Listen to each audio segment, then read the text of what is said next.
بسم الله الرحمن الرحیم. د هرات ملي ټلویزیون معزز لیدونکو په سلامونه مو هرکلی کوم. نن درېنۍ سهشنبه د 1445 هجري سپوږمیز کال د ربیع الاول 18 نیټه ده چې د 1402 د تلیا میزان د 11 نیټې سره سمون خوري. ستاسو پام د دې مهال خبري ټولګي ته راګرځوم. په سر کې د څو خبرونو سرټکي.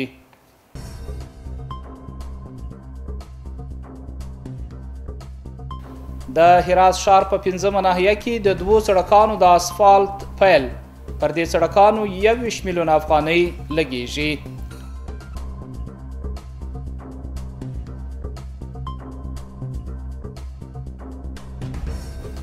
ځوانان نه باید راتلونکي ته ناهیلي اوسي. مولانا حقانی د یو روزنیز مرکز څخه د لیدنې پر وخت دغه ټکی څرګند کړ.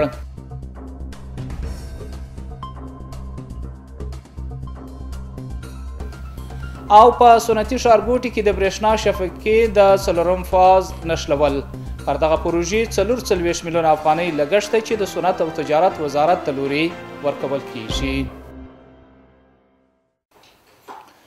او اوس هم پام وکړئ بشپړ خبرونو ته. د هرات ښار په 5مه ناحیه کې د 2 سړکانو د اسفالت دوې پروژې د 21 میلیونه افغانیو په لګښت پیل شوي دي. د هرات ښاروالۍ مسؤلانو په وینا د دې 2 سړکانو چارې به تر راتلونکو 4 میاشتو پورې بشپړې شي. دا راز د سیمې اوسیدونکو هم ویلي دي د دې سړکانو د اسفالت په ترسره کولو سره به د دوی ستونزې د دې برخې څخه لرې شي. نور حال په چمتو کړي راپورټ کې. د هرات ښار په 5مه ناحیه کې د ابو مسلم 29 او 32 سړکانو د پخونې چارې د 21 میلیون افغانیو په لګښت پیل شوي.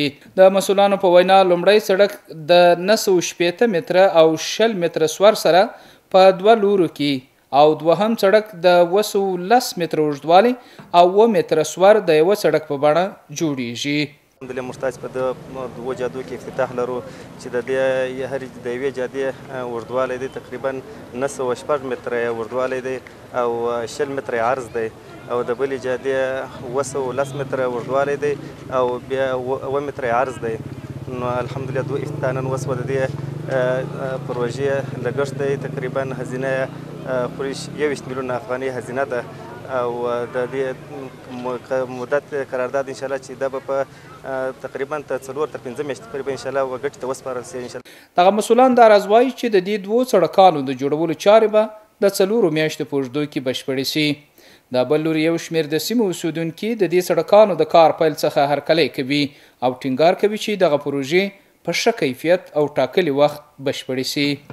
امیدواریم روز فرا برسه که ما یک جاده کلان و باغدشت این امتداد بدیم، کشف بکنیم به جاده نور، به جاده های گلستان تا به آبیرینی که میخواهند از 64 متره با باغ زیدی به جاده های قلوردو به پنتون برسند، یک سهولیت ایجاد بکنه. این پروژه بسیار مهم و حیاتی است و امید است که دوام داشته باشه و همه جاده های باغدشت، جاده هایی که ما امروز اونها را با میلیون ها افغانی مردم هم خودگذری کرده و زمین های خود داده، خانه های خود داده. حتی برادرای ما عزیزان ما شاهد از این هستند که 3 طبق و 4 طبق خانه ها رو تقریب کردیم و جاده کشیدیم. اولین قدم و اولین گام برداشته میشه برای شکوفایی باغدشت و این انشالله که امیدی باشه برای آینده ها و برای ساختن کل باغدشت. انشالله همین سرکی که شما میبینین مردم همه اهالی منطقه آمده هستند. آنچه که در تحت ماستر پلان و آنچه که پلان کری ریاست شهرولی باشه انشالله همه مردم علاقمند هستند. افتخارانه هر کس خانه داشته، زمین داشته یله کرده. حتی در مقابل همین جاده که ما و شما قرار داریم یک زیارتی بوده که مردم مرداخور به خاطر آبادی و شکوفایی هرات مرداخور بیرون کردن به کوه انتقال دادن. دا په داسې حال کې ده چې د سیمې اوسیدونکو په وینا دوی په عام المنفعه پروژو، سړکانو، تر شاتګ او نورو برخو کې د ښاروالۍ سره همکار دي. ځوانان نه باید راتلونکي ته ناهیلي اوسي. د هرات اطلاعات او فرهنګ رئیس مولانا نعیم الحق حقانی د هرات روزنیز مرکز د ټولنې مرستیال سره په لیدنه کې په دې فرهنګي ښار کې د روزنیزو مرکزونو فعالیتونه وستایل. هغه څرګنده کړه چې د پوهنې او نورو بنسټونو ترڅنګ روزنیز مرکزونه د ښوونې او روزنې د ودې او پراختیا په برخه کې مثبت رول لري. هغه په هیواد کې د ښوونې او روزنې وده د اسلامي امارت د مهمو موخو څخه وبلل. وروسته د هرات د روزنیزو مرکزونو د ټولنې مرستیال استاد میر احمد عطایي وویل د هرات په روزنیزو مرکزونو کې ډېری نړیوالې ژبې تدریس کیږي. هغه څرګنده کړې چې په هرات کې به روزنیزو مرکزونو ته د کیفیت لوړولو په موخه پاملرنه وشي.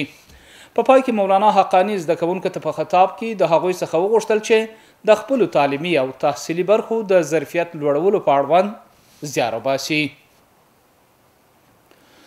د اطلاعات او فرهنګ وزارت د ځوانانو معین هرات ته سفر کړی دی.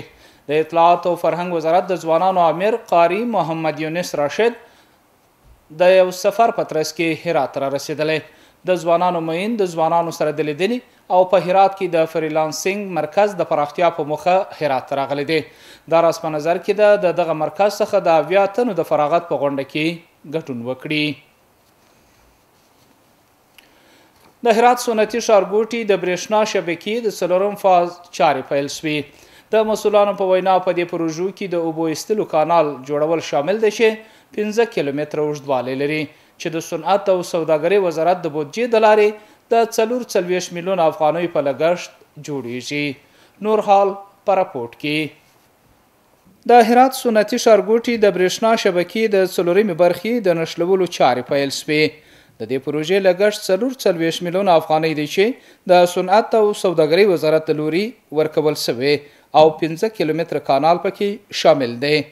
ژر د جره په نورو پروژې په افغانستان کې ژر د جره په پارک صنعتي کې شروع شي. اوله پروژه دا و چې په هرات کې موږ افتتاح وکړه. انشاءالله دویمه پروژه موږ په خوست کې افتتاح لرو او دغه رقم په حیرتان مزاره کې موږ افتتاح د پروژې لرو. کوم وخت چې امارت اسلامي راغلی په شارک صنعتي کې د هرات حدودا 1.5 کارخانې فعاله وې. اوس موږ ته شاهد د حال یو چې تر 900 شاوخوا حدودا کارخانې موږ تاسې فعال لرو. د هرات د کانو او صنایعو خونې د دې کړنې هرکلی کړی او د صنعت او پانګونې په برخه کې د وروستیو 2 کلونو کړنې ارزشناکې بولي. 142 نمره زمینی که قبلا توزیع شده و یا در پروسه جدید توزیع میشه. فابریکات با مجرد که پروژه برق شبکه برق فاز 4 تطبیق میشه طبیعتا سرمایه‌گذارها که انتظار از اون سالها داشتن فعالیت خود آغاز میکنه. در این 2 سال که امارت اسلامی افغانستان آمده شرک صنعتی ایراد توسعه خوبی پیدا کرده. ما در قبل از امارت اسلامی در حدود 120 شرکت بیشتر فعال نداشتیم. امروز الحمدلله بالای 600 شرکت در شرک صنعتی عملا فعال داریم که فعالیت میکنه. دا په داسې حال کې دی چې اوس مهال په سنتي ښارګوټي کې څه د پاسه 600 کارخونې فعالیت لري. او په هرات ولایت کې د اسلامي امارت ځواکونو د لوري د پشتکو ولسوالۍ مربوطات څخه یو تن د نشهیي توکو د پلور په تړاو لاس په لاس نیول شوی دی. د دې کس څخه یوه اندازه نشهیي توکي نیول شوي او هغه اوس مهال د اسلامي امارت مجاهدینو د لوري تر څار لاندې دی. او اوس هم زموږ همکار د سبا ورځې د هوا حالاتو سره. ګرانو دوستانو د ما سلامونه ومنئ. هیله لرم چې روغ او صحتمند اوسئ. اوس هم پاملرنه وکړئ د سبا ورځې د هوا حالاتو ته. چهارشنبه هرات شهر لمر 11 درجه 10 تیتای 14. غوریان لمر 11 درجه 14 تیتای 14. کراخ لمر 11 درجه 9 تیتای 14 او پشتون زرغان لمر 11 درجه 2 تیتای 14. محترم لیدونکو دا خبرونه اوس هم په پای کې یو ځل بیا د څو خبرونو سرټکي.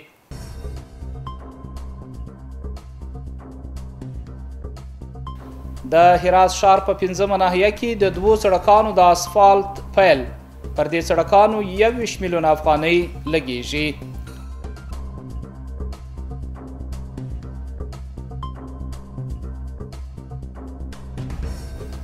ځوانان نه باید راتلونکي ته ناهیلي اوسي. مولانا حقانی د یو ورځنیز مرکز څخه د لیدنې پر وخت دغه ټکی څرګند کړ.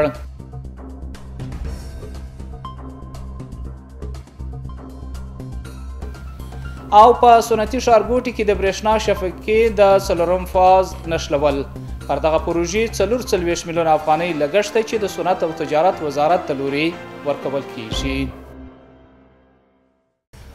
درنو محترم لیدونکو دا وه د دې مهال خبري ټولګه چې ستاسو قدرمنو حضور ته وړاندې سوه. تر بیا مو په لوی او مهربان خدای سپارم. هر چیرې چې اوسئ خوشحاله شپې ولرئ.